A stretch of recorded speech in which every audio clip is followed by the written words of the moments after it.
was a queen. She lived in Queens.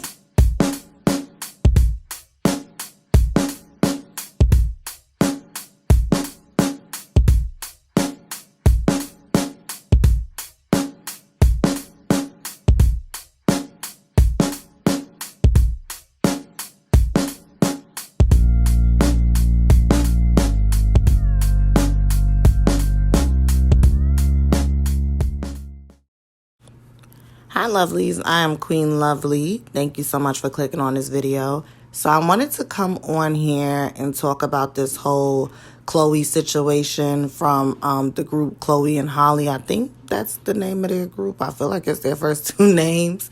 So basically, Chloe has been trending on the internet for the past few weeks. Okay, I want to say that it started when her and her cousin did some concert. They was doing like some internet concert series.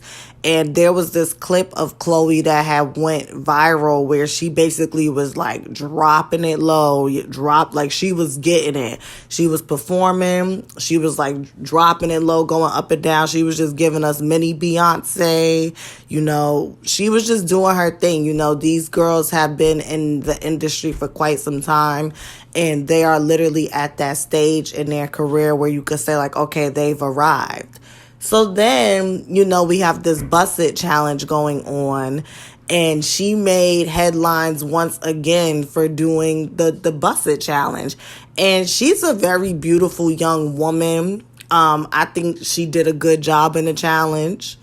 And it was what it was. Now, I'm going to be honest, and this may be the unpopular opinion, but when she posted that video where like she was in her panties and her t-shirt, my first innate reaction was like, okay, what's going on now? Because I understand that she's a performer, and I understand that when she performs, she dresses sexy and risque, and, you know, I have no problem with that.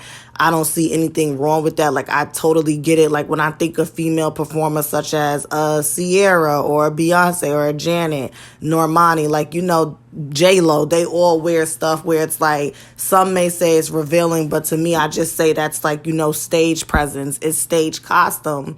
But I never clicked the volume on the video. I was kind of scrolling, and I just seen her like, you know, kind of poking her butt out and like playing around and being silly. And I was just like, okay, you know, whatever.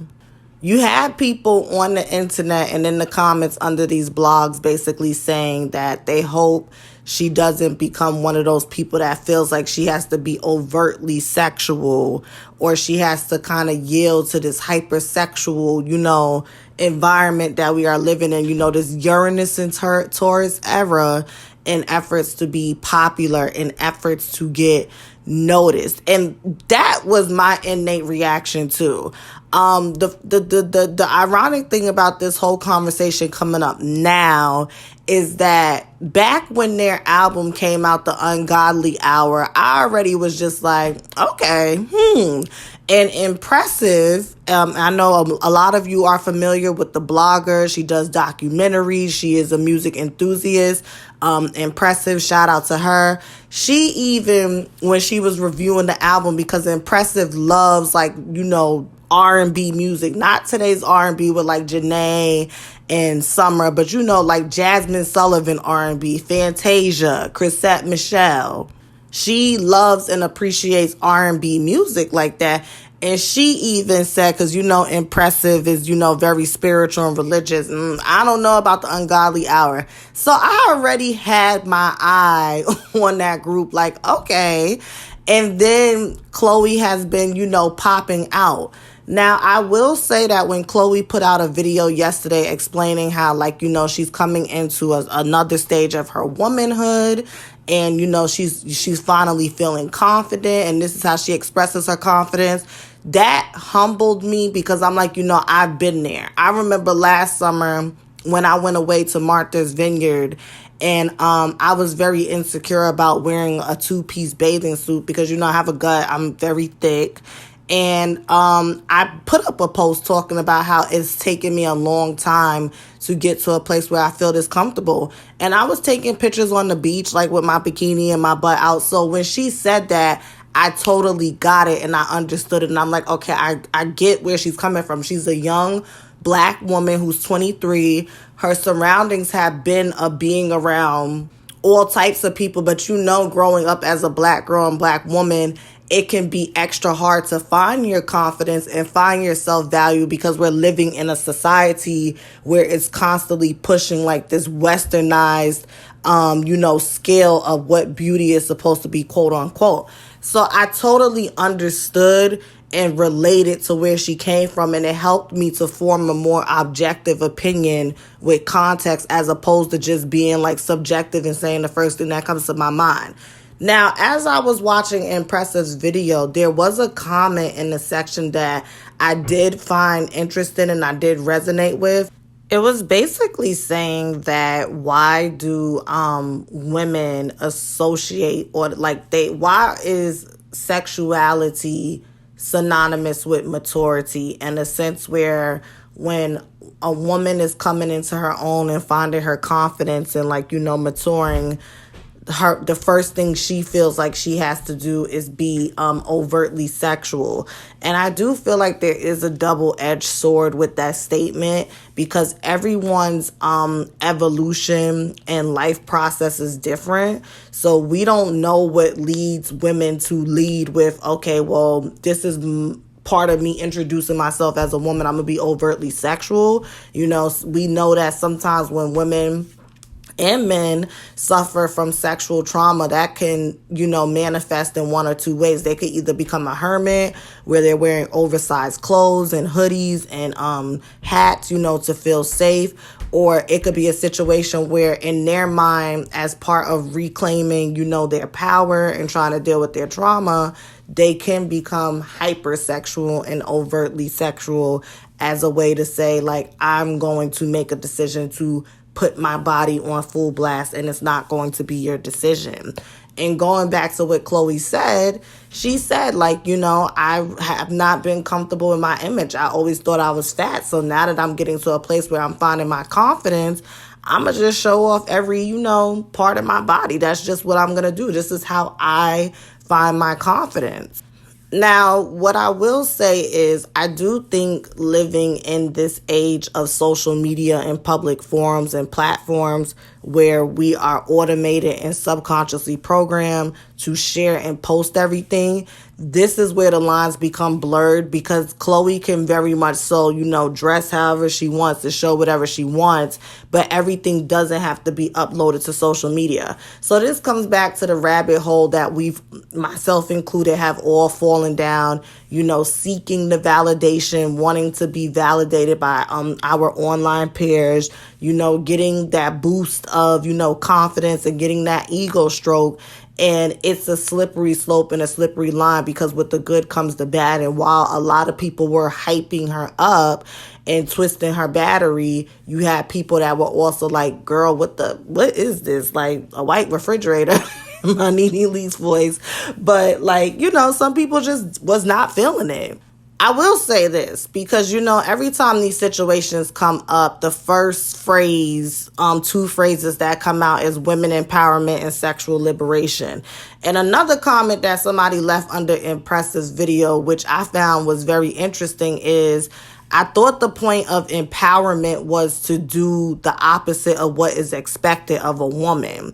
So we're at a place where it's expected for women to be extremely hypersexual and overtly sexual. So wouldn't it be empowering, especially for the female rappers that are coming up because they're all carbon copies of one another?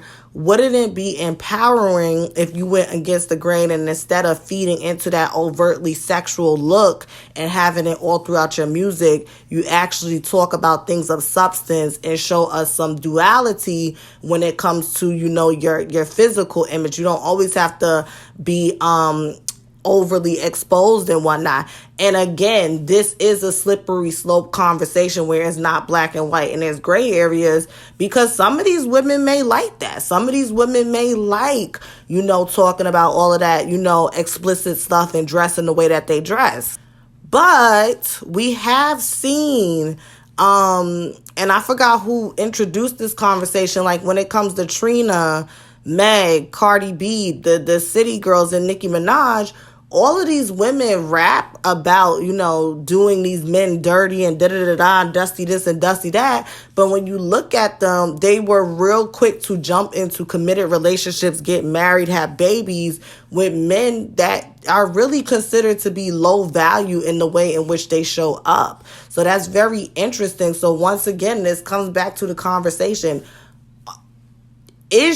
Are you being overtly sexual and explicit? Is this truly a byproduct of who you are and the aspect of who you are? Or is this something that was pushed on you and, as a means to an end, as a way to get over the brick wall and make money and go mainstream, you just ran with it. And in the midst of that, there is some trauma there that has put you in that position. Because I always say that about Cardi B.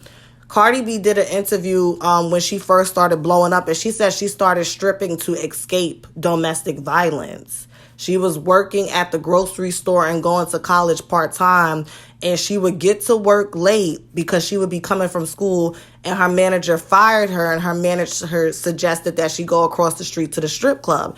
At that time, she was living with her boyfriend who was abusive, and she needed to make quick money and a lot of money fast so that she could move out of that situation.